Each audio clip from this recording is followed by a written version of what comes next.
Bueno, buen día a nuestros estudiantes. Gracias por estar estudiando la palabra de Dios y vamos a iniciar en oración pidiendo su fuerza. Señor, gracias por este tiempo. Permítenos seguir estudiando. Da gracia a los estudiantes, sabiduría. Gracias por ellos apartar este tiempo para conocerte más, conocer tus propósitos y ver a la luz de las escrituras que tus profecías se cumplen. Te doy muchas gracias, Señor, en Jesucristo, tu Hijo. Amén. Vamos a abrir Isaías capítulo 7:14 para que lo tengamos ya listico ahí. Isaías 7:14. Isaías 7:14. Y vamos a hablar de las profecías de un Mesías futuro. Dice, a lo largo de la historia, Dios inspiró a sus profetas a predecir muchos detalles concernientes a un israelita especial, un rey salvador, quien nacería en algún tiempo en el futuro. Recordemos que Isaías escribió esto, fue un profeta 700 años, 750 años antes de que naciera Jesucristo. Pero esta profecía de que Jesucristo iba a nacer de la simiente de Dios, de la simiente de Judá, iba a venir o estaba profetizado desde Génesis capítulo 3, verso 15, que de la simiente de una mujer iba a nacer un descendiente que aplastaría la cabeza de Satanás. Y miremos en detalle lo que dice aquí en Isaías 7:14. Dice acá, por tanto el Señor mismo os dará señal aquí, que la Virgen concebirá, dará a luz un hijo y llamará su nombre Emmanuel. De esta mujer iba a nacer Jesús, Emmanuel, Dios con nosotros. Y algo que podemos ver es en este estudio 4 aspectos importantes acerca de las profecías del Mesías, de este Mesías venidero. Primero vamos a hablar de su nacimiento, en dónde nació. Segundo, su ministerio, ¿sí? Tercero, su muerte, obviamente. Y cuarto, su resurrección. Cuarto, su resurrección. Dice así la palabra de Dios en Miqueas, porque en Miqueas capítulo 5, verso 2, habla que este Mesías iba a nacer en un lugar específico. No iba a nacer en un lugar cualquiera, iba a nacer en un lugar específico. De ahí se iba a saber que sería el Mesías. Dice aquí en Miqueas capítulo 5, verso 2, pero tú, Belén Efrata, pequeña entre las familias de Judá, de ti me saldrá el que será Señor de Israel, y sus salidas son desde el principio, desde los días de la eternidad. Algo que podemos ver en esta escritura y es que este Mesías iba a nacer ¿en dónde? En Belén. Y que era pequeña. ¿Qué significa la palabra Belén? Casa de pan. En esta casa de pan, mostrando que aún Jesucristo iba a ser el pan de vida eterna. Y todo esto se cumplió a cabalidad. Pero vamos a mirar otro aspecto importante que está en Isaías 9, del 1 al 6. Volvamos a Isaías nuevamente. Isaías 9. Vamos a mirar dos versículos. Me gusta mucho porque aquí muestra dónde iba a comenzar su ministerio. Ya vimos dónde Jesucristo nació, dónde iba a nacer, pero aquí dónde iba a comenzar su ministerio. Y dice aquí, mas no habrá para siempre oscuridad para los que están ahora en angustia, tal como la aflicción que le vino en el tiempo que livianamente tocaron la primera vez a la tierra de Zabulón, a la tierra de Neftalí, pues al fin llenará de gloria el camino del mar, el mar al lado del Jordán, en Galilea de los gentiles. Dice el verso 2, el pueblo que andaba en tinieblas vio gran luz, los que moraban en tierra de sombra de muerte, luz resplandeció sobre ellos. ¡Qué precioso! Vemos en estos versículos que Jesucristo iba a comenzar su ministerio, ¿en dónde? En Galilea. Dice Galilea de los gentiles, la tierra de Zabulón, la tierra de Neftalí. Recordemos que Zabulón fue su sexto hijo de Lía, de esta mujer, de su esposa Lía, pero también Neftalí fue su segundo hijo de la sierva de su esposa Rebeca. Y vemos algo precioso en la vida de ellos. Recordemos que los hijos de Israel, ¿sí? Los hijos de Jacob, primero se llamó Jacob, después Dios le cambió el nombre por Israel, y él tuvo sus hijos, y esos 12 hijos fueron las 12 tribus de Israel. Pero Zabulón y Neftalí, Dios les dio esa tierra, el lugar de Galilea, en esa parte, en el mar de Genezaret también se le conoce. Y se nota mar ahí porque el mar de Galilea, bueno, o el lago de Genezaret, se le conoce también como el mar de Galilea. Y ahí era como su centro de operaciones donde Jesucristo estuvo el mayor tiempo con sus discípulos, desarrollando su ministerio, y vemos cómo se cumplió a cabalidad de estos dos versículos en el Isaías 9, del 1 al 2. Dice, pueblo que andaba en tinieblas. Recordemos que nosotros por causa de nuestro pecado andábamos en tinieblas, mas vimos la luz de Dios a través de Jesucristo porque Él mismo es luz. ¿Sí? Dice que luz resplandeció sobre ellos. Luz resplandeció sobre ellos. Y la palabra de Dios nos muestra que Jesucristo es la luz del mundo. Qué bendición de Dios. Y vemos ahí que su nacimiento, su ministerio. Y en el verso 6 me gusta mucho. Dice 9:6, dice, porque un niño nos es nacido, hijo nos es dado, y el principado sobre su hombro, y se llamará su nombre admirable, consejero, Dios fuerte, Padre eterno, príncipe de paz. Estos versículos nos están narrando de que Jesucristo iba a cumplir con estos atributos cuando esté en su ministerio. ¿Qué iba a hacer él? Porque y niño nos ha nacido, hijo nos da el principado sobre su hombro, y se llamará su nombre admirable. Todo el mundo se iba a admirar. De hecho, en Mateo 13, verso 58, dice que muchos no creían en él porque decían, ¿no es el hijo del carpintero? ¿No está su madre y sus hermanos aquí con nosotros? ¿No es él? Y ahora donde aprendió tantas cosas. Y dice que Jesús salió de ese lugar. ¿Por qué? Por la incredulidad de ellos. Ellos no creían. Ellos no podían ver y aún de hecho se admiraban de dónde había aprendido tanta sabiduría y de dónde hacía tantos milagros. Tristemente, muchas personas vieron las cosas y cerraron su corazón. Otros que hemos recibido la palabra de Dios, que la hemos entendido, nos admiramos cada vez más de lo que es Él. Y dice, admirable consejero. Y Dios es nuestro consejero. Usted muchas veces en preocupaciones, en dificultades, vamos a buscar consejo en una persona que no teme a Dios. Alguien dijo, no abras tu corazón a alguien que no abre la Biblia. Muchas veces en nuestra ignorancia buscábamos consejo en alguien muy inmaduro.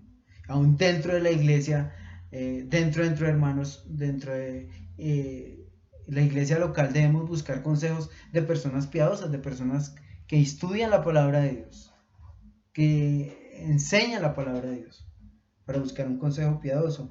Pero aquí dice que Él será nuestro consejero. Él es tu consejero. Y lo podemos ver en la palabra de Dios. Dios fuerte. La palabra de Dios muestra que nada le puede vencer a Él, porque Él es el Dios todopoderoso. Todopoderoso que venció aún la muerte. Padre eterno y príncipe de paz. Padre eterno, ¿por qué? Porque Él es desde la eternidad hasta la eternidad. Lo veíamos en la enseñanza pasada. Y príncipe de paz, porque Él hace que nuestra guerra que teníamos dentro de nosotros con Dios, nuestra rivalidad con Dios, porque Dios estaba irado con nosotros por causa del pecado y nosotros estábamos separados de Dios. Pero Dios hizo la paz con nosotros por medio de su Hijo Jesucristo. Dice la palabra de Dios en 2 Corintios 5:18 que Él es el que nos reconcilió con el Padre y nos dio a nosotros el ministerio de la reconciliación. Tú puedes ver en detalle en estos versículos que Dios estando en el mundo por medio de Jesucristo nos reconcilió con el Padre. Y eso podemos ver en estos versículos como Dios nos dio a nosotros el ministerio de reconciliación. ¿Y qué? Haciendo la paz con nosotros. Nos dio esa paz que sobrepasa todo entendimiento. Y bueno, esto es un estudio para llevarlo más a fondo, pero que podamos estar pensando esto, que Dios cumplió su ministerio. Y este es el ministerio que Dios está desarrollando, siendo admirable, consejero, Dios fuerte, Padre eterno, príncipe de paz. Y eso lo vemos en las escrituras a través de el ministerio de nuestro Señor Jesucristo. Pero otra de las cosas que vemos es su muerte en Isaías 52. Vamos a ir a Isaías 52. Usted dirá, ¿la palabra de Dios muestra su nacimiento? Sí. ¿Muestra su ministerio? Sí. ¿Muestra su muerte? También muestra su muerte. Y miramos en Isaías 52, verso 13. Mire lo que dice acerca de nuestro Mesías. Dice, Jehová desnudó su santo brazo ante los ojos de todas las naciones, y todos los confines de la tierra verán la salvación del Dios nuestro.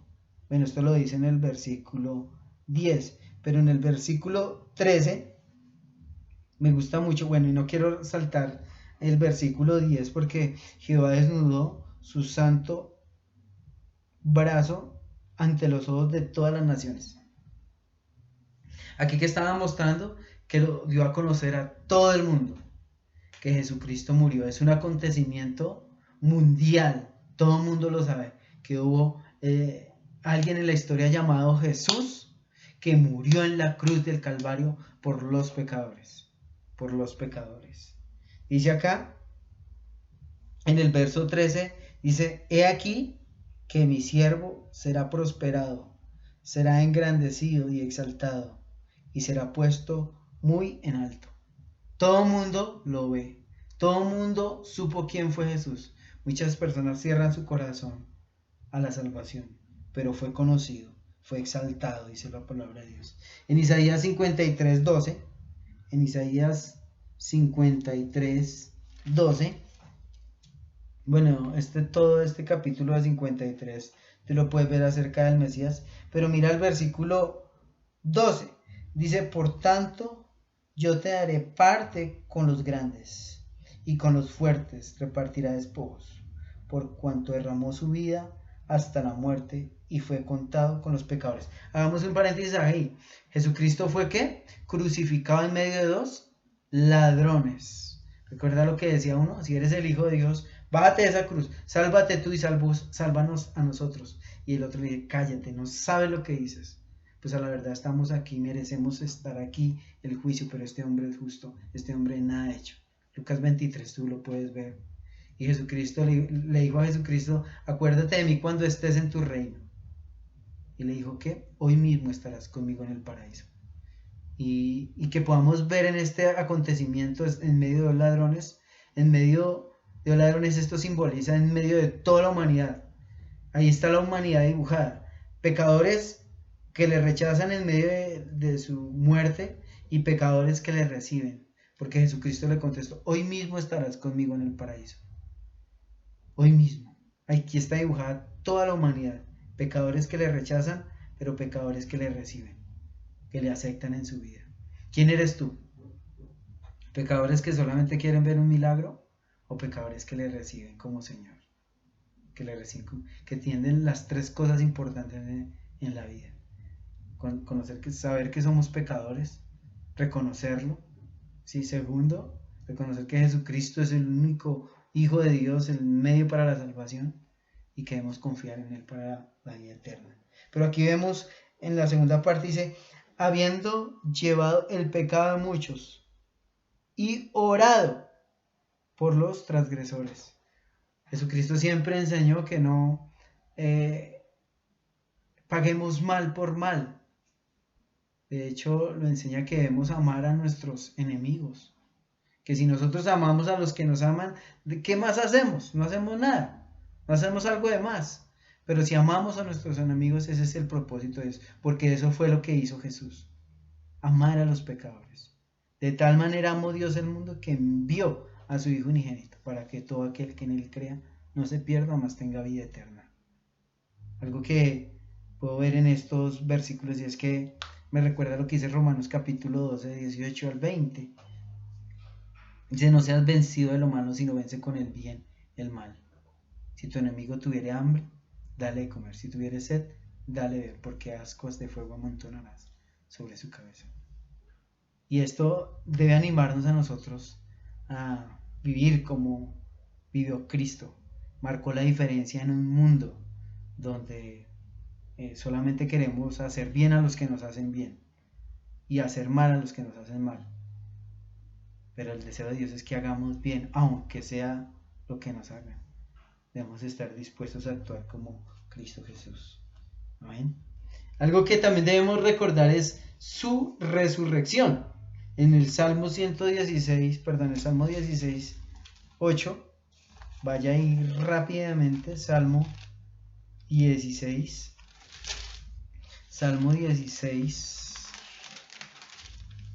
8, dice proféticamente, eso fue 1000 años antes de que naciera el Señor Jesucristo. Dice, y Jehová me ha puesto siempre delante de mí, porque está a mi diestra, no seré conmovido. Salmo 16, 8, así, dice, se alegró por tanto mi corazón, y se gozó mi alma, mi carne también reposará confiadamente, porque no dejarás mi alma en el Seol, ni permitirás que tu santo vea corrupción. Dice acá, no permitirás que tu santo vea corrupción, porque no dejarás mi alma en el Seol. Dios le iba a levantar de la muerte. Dios le iba a levantar de esa tumba, mostrándole que él podía vencer la muerte. Y su santo no vería corrupción.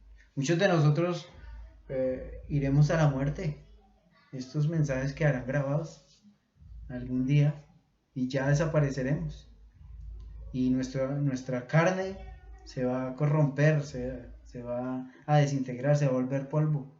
Pero el Señor Jesucristo no, el Señor Jesucristo resucitó para darnos a nosotros esperanza. Pablo decía, si no creemos que Jesucristo resucitó, vana es nuestra predicación. Por eso confiamos que nuestro Señor Jesucristo resucitó, venció la muerte. Dice en Isaías 9, vámonos nuevamente a Isaías 9, 6 y 7. Isaías 9, 6 y 7.